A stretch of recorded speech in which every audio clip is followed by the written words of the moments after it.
Diaman, who is not here anymore, but thank you very much for inviting me here and putting me in contact with you here as well. So yes, I'm going to talk today about the hedge fund replication topic, which I think was dead for 3-4 years. There was an initial hype after observing the stellar performance of hedge funds in the beginning of the 2000s. A lot of quantitative research has been done on hedge fund replication, trying to isolate the hedge fund or alternative beta out of the hedge fund returns and try to explain the alternative alpha into alternative beta and alternative alpha. And yes, then a lot of banks have actually adopted the idea and have implemented in 2007, 2008 the idea and have started their hedge fund replicators. Then due to some crisis and the performance of the hedge funds hasn't been very convincing. The idea actually died off a bit, and now for some reason there is a pickup in academic research again on that topic, and some other banks have initiated programs to restart hedge fund replication. So what are we going to do today? So to quickly summarize what the advantages are of the hedge fund replication, then recap quickly the history, which I kind of did right now, summarize the replication approaches and what is replicated by hedge fund replication approaches. Then an important point is the hedge fund biases in the hedge fund databases, because something what is trying to replicate performance of an index will be influenced by what the biases that index has got.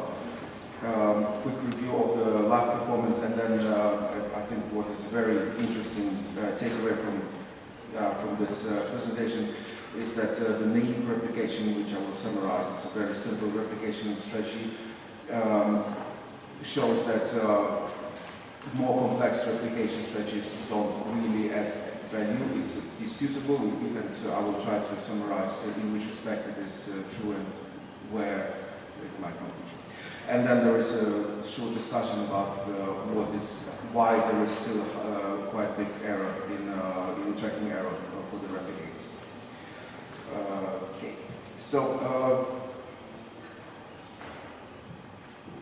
yes. So what are the advantages of the replicators? It has been quoted a few times already. It's the liquidity. Anyway, so it's the liquidity, because we're investing basically not in funds, hedge funds which have got lockups, which have got periodic, specific liquidity requirements. You invest in very liquid instruments. The process is transparent, so the replicators which the banks have created are disclosed, to the methodology is disclosed.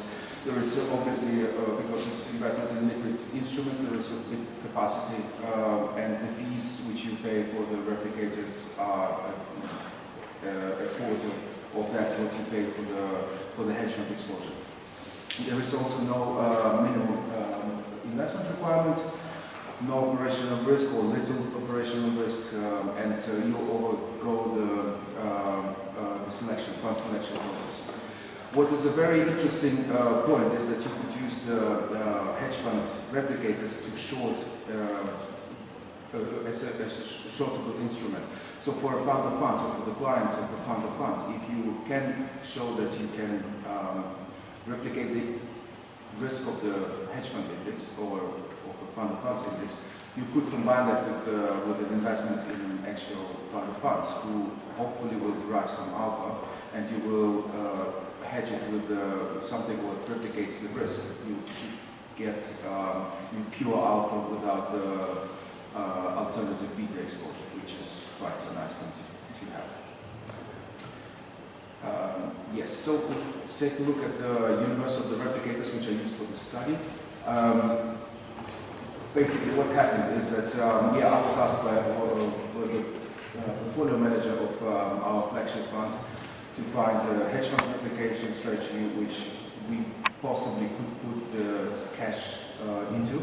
And because the liquidity profile of our client is way shorter than that of the underlying managers in which we are invested, we hold quite a big portion of cash. So that is how I came to collect the data from the various banks, and I talked to all of them, most of them. They explained roughly the methodology, how they're doing that, and yeah, so those are the results which I'm going to discuss today. So we've got HFRI composite replicators for HFRI composite hedge fund index. There are 5 of them, and then there is another HFRI fund of fund index which will be considering separately, and the Dow Jones credits is HFRI index as well. There are 5 indices which I did not include. Well, I researched them, but I couldn't include them because, for example, the index at Hill don't have a published benchmark, so it is very difficult to assess if they are doing a great job in replicating the index if the index is not available. And Deutsche, BNP, and JP Morgan, the time series were either not available at all through Bloomberg, or there was a huge delay in the reporting of the indices, so I just excluded them. Good. Now, so what can be replicated? And we talked already that those replicators which I'm going to present today is about, those cover the composite hedge fund indices. The idea maybe would be to replicate individual hedge funds. That there was a study, actually a very recent study from Viva and Paris in 2013, and they showed that they can replicate only 15% correlation-wise fund of funds and equity hedge multi-strategy funds. And if you go to other hedge fund strategies, the correlation drops even further to 30%. So basically saying that the hedge funds individually do very different things. They cannot be easily replicated. What possibly could work if you replicate individual hedge funds and then aggregate the exposures to like on an aggregate level, you probably will get higher correlation because the errors of individual hedge funds with the alpha would cancel out. But that's probably exactly what you don't want to happen. Then there is a second set of targets for the replication, which are the individual strategies of hedge funds.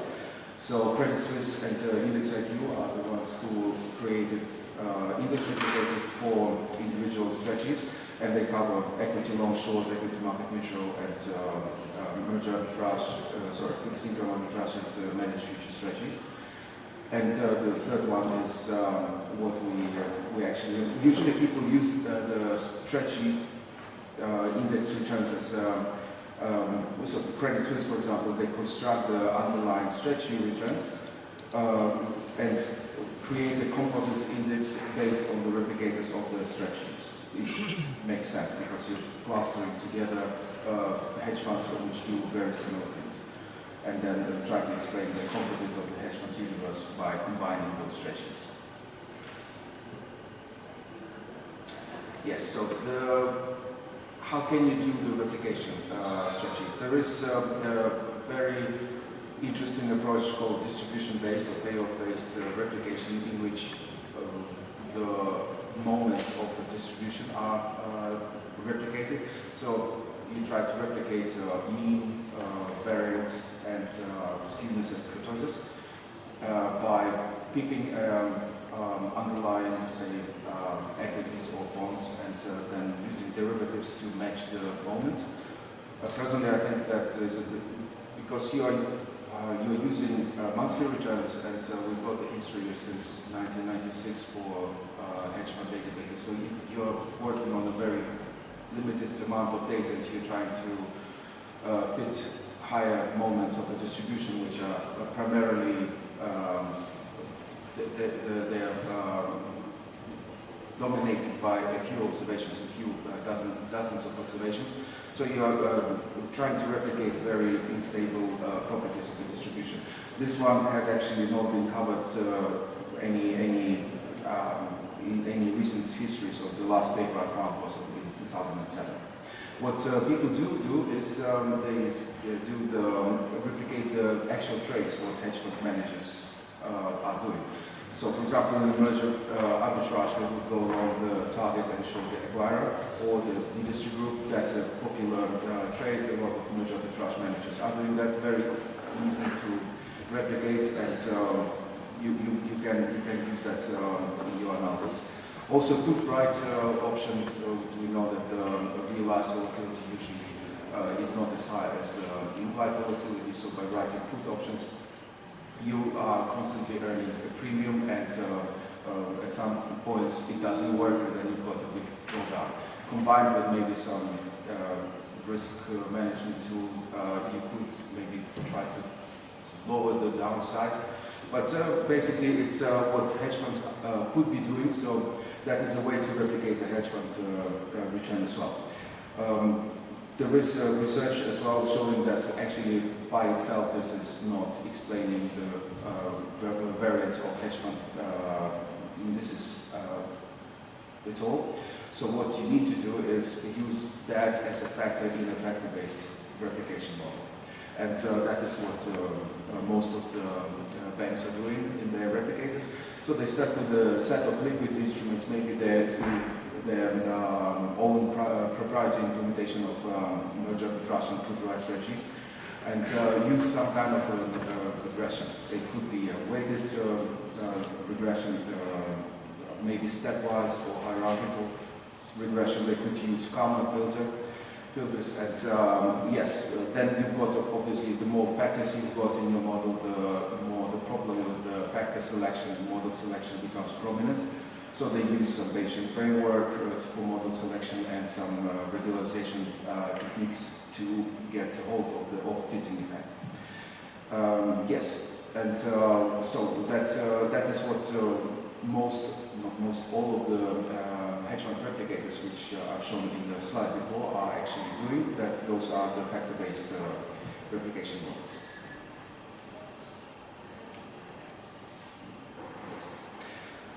So let's talk about the biases which hedge fund indices have got in them. We've heard today that we talk about survivorship bias.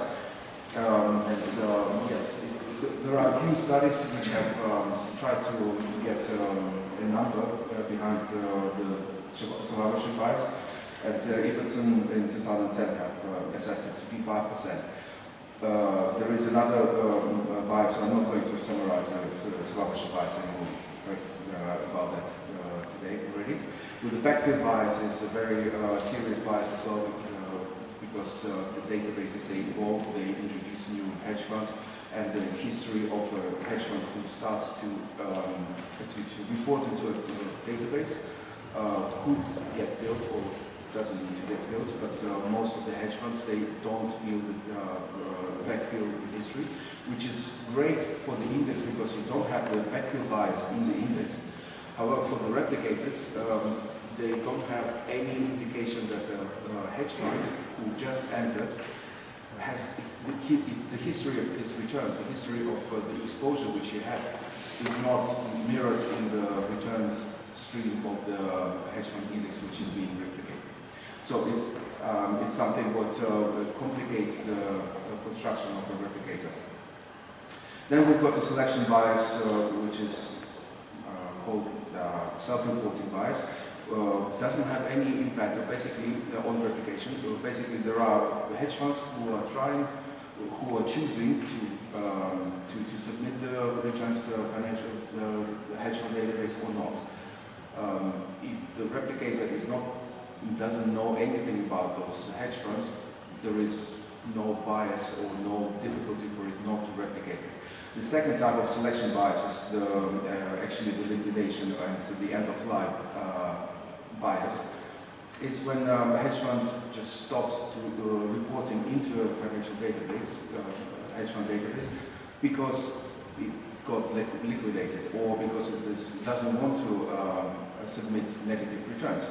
And there is a study by Agarwal in 2010, and they tried to assess this liquidation or end-of-life bias, and the number was 2%. So while hedge fund indices would not have that number, that bias would be present in that in hedge fund indices. It is very too optimistic to expect that a replicator would also would have that bias in it as well. So basically, the replicators, they would, if they're doing a great job at replicating what the hedge funds are doing, they would incur the 2% loss after liquidation of the hedge fund, whereas the index does not. So there is a natural downward bias for the replicators. We should not expect actually the replicators to perform on par with the hedge funds, even if the replication is perfect. And now, as an indication that it's actually probably true as well, is that the difference in performance of the diversified fund of fund index versus the composite HFRI composite index. And if you type in those, look at the charts in HFR database, there is a 3% return difference per annum for the fund of funds versus the composite index. And if we, let's assume that the fund of funds are not destroying value, they may be charged an additional fee, say 1%, and not destroying any value by their optimization, whatever they do by portfolio construction, they should actually be creating something. So the difference between those two, the 2% which are left after removing the fees, would be actually very close to the estimate what Agarwal has got by assessing the end-of-life bias. There is another issue that the indices get revised, and the hedge funds can actually go back and revise after 6 months of history for their funds. That obviously, if you're replicating and you're working with the most recent history of the hedge fund database, and you need to construct a portfolio for the following months, you cannot wait 4 months or 6 months for the most accurate update.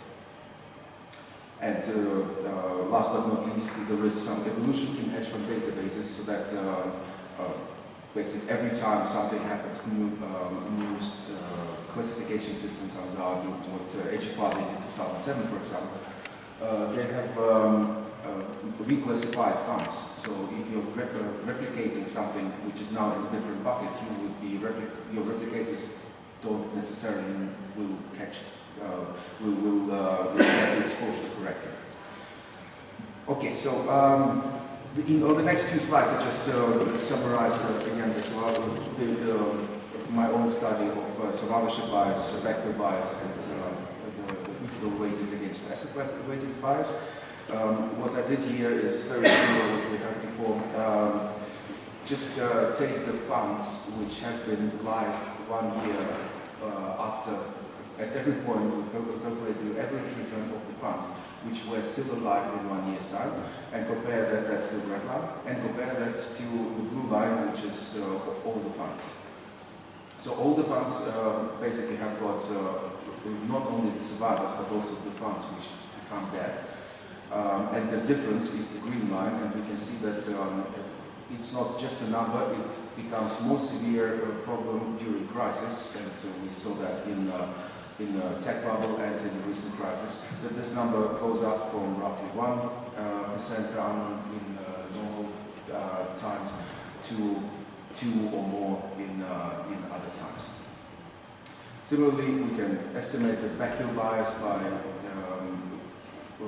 taking all the HFR funds which are reporting to the HFR database and include their history from the date they were added to the database, all the history that they have submitted. And again, we've got a very clear indication that there is some bias, which is between 1 and 2% in normal times, and in distress times, it would go up from 2 upwards. And the last one is interesting if you're comparing HFRI against Dow Jones Credit Suisse hedge fund index. This HFRI is an equal weighted index, and Dow Jones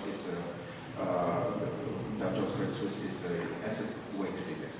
So what I do here is I take the HFR database, and then I weight ones equally, all the funds, and that's the blue line. And I take asset weighted, that's the red line.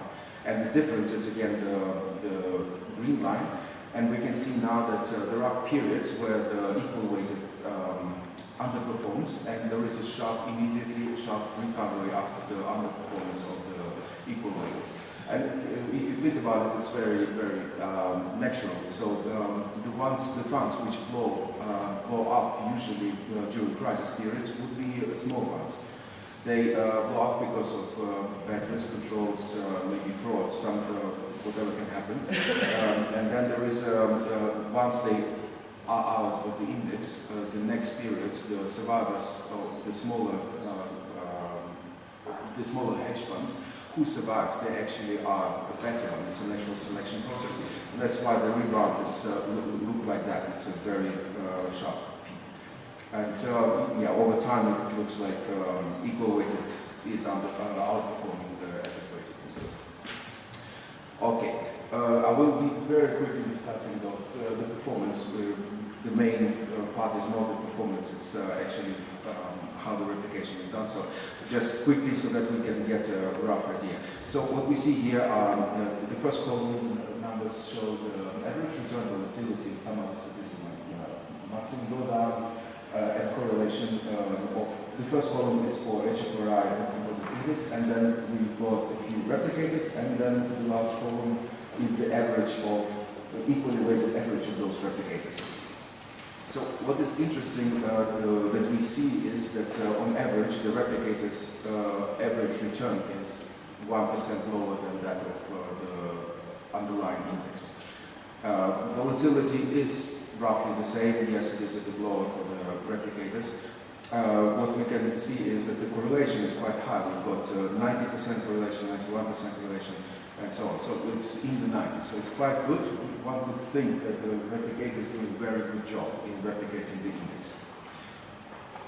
The next slide is the same for fund of funds, where we've got actually a better return for the thing which I want to highlight here is that the HFRI fund of funds has earned minus 1.1% over the period from 2007 to 2012, whereas the average of the replicator has lost only minus 0.8%. So there is a little upside for the replicators. And the correlation as well is somewhere between 80 and 85%. A bit lower than for the composite index, but it's still very high. And for Dow Jones Credit Suisse hedge fund index, we again have got a 2.8% return on the index itself, whereas the replicators do worse, they did 1.5%, and the correlation is somewhere between in the 80s as well. So those are the key things which we want to focus on. So it looks like the replicators are doing quite a good job. They're replicating between 80 and 90% of the variance of the hedge funds. So let's see how they're doing that. So for that, I constructed a very named replicator. Well, to be honest, I started with a very complex one. After hearing that Citi is using Kalman filter with so many factors and so on, I was excited to get my hands on and actually implemented Kalman filter with the. I've got two hands, so I couldn't. So once I'd done that, I noticed that the explanatory power was not as high as I was hoping. So I went back and tried to attribute is it really necessary to implement that the time varying, to capture the time varying exposure of the hedge fund indices. And what I came to do is a very simple model which would estimate the return, the weights for a very simple set of factors over the period of 5 years prior to 2007, and then keep those weights for the next 5 years. And if you do that, so the results were quite surprising to me at least. So I do it on 3 different sets of factors. I use only S&P 500 as a regressor.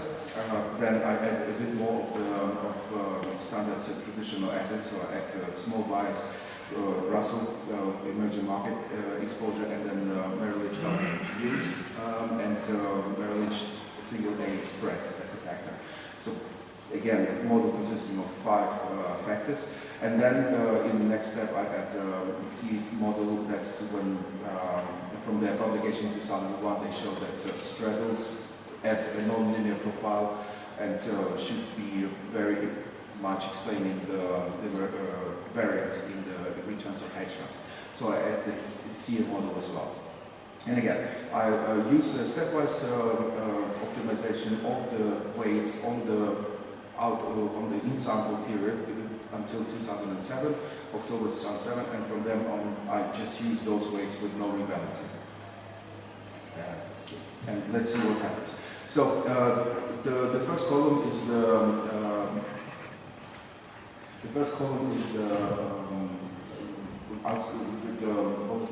total volatility of the GPRI composite index, and then we've got Merrill Lynch, Barclays, Morgan Stanley, Nomura, and Alternative Partners replicators. How much they explain out of the variance of the HFRI index. So you can see that they all explain something like 80%, which is quite high. Then the next one is the average the average replicator is the average of individual replicators. They on total explain already 90%, which is again very, very nice result. And they obviously explain different parts of the HFRI composite index because the average of the replicators is the R squared of the average of the replicators is higher than the average R squared of the replicators. Very interesting. Okay, but then if we compare then the last 3 columns in that chart, the equity beta, just by being long equity as much as we estimated in 2007, we would have explained already 70% of the returns. Adding a few more traditional asset classes to it, we would have explained as much as 90%. So, and the other chart which we've got in the lower right corner is shows that equity explains 70%, additional to what equity explains by adding a few more traditional assets, we explain another 18%, and by using a very complex, I would say, models which the banks are using in the replicators, we explain only 1%. So the added value from using a very complex replicator is almost 0. It's very little what is done there. And the residual of 11% is still not explained, so there is still some variance in the returns which you could attribute to skill. Good. Then I do a very similar thing to the return, and that is the result is that basically the 70% of the exposure coming from the equities explain 93% of the return. So there is probably some mean reversion in that process. So the errors which we do with the simple equity model, they cancel out from 1 month to another. So over the long period, if we did, for example, the quarterly regression, we would have gotten a better R squared as well. I'm going to skip a few slides because they go about the fund of funds where and Dow Jones Credit Suisse replication. Main thing to take away from here is that the R squared goes down to 75% from 90, but in the end, again, the replicators are not explaining significantly more than the simple naive replication. And let's keep that as well. So if I may summarize, so we've got again, we've got replicators explaining 75 to 90% of the hedge fund index variance, depending on what we are replicating, and the naive replicators, at least over the period over which we are talking right now, so 2007 until now, have captured everything what the more complex replicators have captured. That doesn't mean that the replicators are useless. It is actually maybe criticism of the hedge fund universe who have kept their exposures very constant over time. Over the few years, the exposure doesn't seem to have changed. They have kept the same weights, and we could have had that exposure with very, very cheaply. So, and replicators, I believe, if there is a shift in the allocation in the hedge funds, they would pick it up. And but it just didn't happen over that period of time. Then, of course, yes. So there is a difference in performance between the hedge funds replicators for Dow Jones, Credit Suisse, and for HFRI Composite Index of roughly 1% that we can attribute to the biases probably, because the replicators have to cater for the biases, whereas in the hedge fund indices, the biases are present. So you would immediately have this upward bias for the indices. And the fact that the replicators outperformed by 50 pips, say, the fund of funds, is probably the matter of an additional layer of fees which fund of funds are charging. And that is it. And actually, yeah, just a final remark. I did also do the regression on quarterly data, and I came with the result that the ask rate is getting ridiculously high. It is something like 95%. And another thing was that if you try to use the same name replicator to replicate individual stretch points, CTAs are very hard to replicate with that methodology, because CTAs normally they do have time-varying beta in them, and yeah, that's just what native replicator doesn't do. What the replication, what the bank replicators have picked up very nicely. So the ask rate of CTAs with the bank replicators was something around 80 as well, whereas this native replicator had only 20-30% in the ask rate. That was it. Thank you very much. There are questions from the audience? If not, I have alone. Actually, you took out one of my questions, because clearly I've been trying to look not as deeply as you did, and clearly on every single strategy, the approach is quite much more complex of trying to replicate stuff, while in composite indices, clear, but totally agree with you. One thing which embarrassed me when we try to replicate or create, not even replicate, but even generate indices of hedge funds, has something to do with the liquidity of those instruments, of every single hedge fund that we put in the market to create an index. Just because in my view, take one composite strategy which is made of a lot of independent hedge funds inside. Every one of those have different liquidity constraints. And mix the problem of those different illiquidities, in my view, put a severe bias on the way we compare things among the others. By absurd, if you take a totally liquid investment, like investing in public equities, it's like having the market, something like that, plus an option to redeem. So if I cannot decide when to get out, I have given out the freedom to redeem whenever I want. So what I have, I'm short an option to redeem, of which I want a premium to be collected from time to time. And this is very difficult to model. Well, you know, the beta of the evolution will somehow be captured by those methodologies. But the differences in those liquidity premiums or implicit liquidity premiums that we are collecting by investing in hedge funds or in liquidity activities, in my view, will introduce severe biases in all those representation or legal representation of hedge fund activity. Actually, I do not have the answer. Eventually, if you have a thought about that. Very interesting point, because I just skipped the slide because I wanted to rush a bit. But there is a research, actually, so there is a research by Dor in 2012, recent paper, they started, they did something very similar. They just took the residual of the replicators over the hedge-fund index, and they tried to attribute where this tracking error comes from.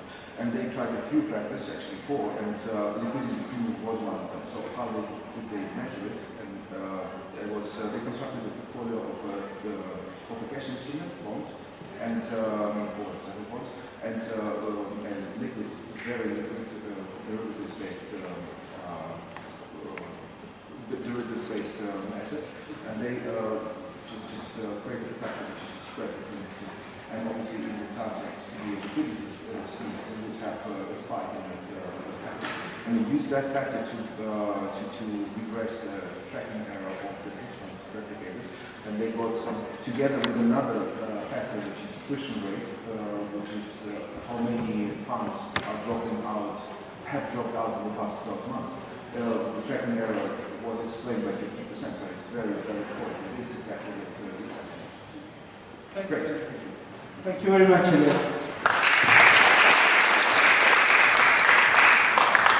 So, let me conclude very briefly. I think that we have all witnessed a very fruitful day with a lot of extremely interesting presentations, and it is actually now a tradition to be a quality event, the Quant organization. So, join me to warmly thank all the organizers for this fantastic day.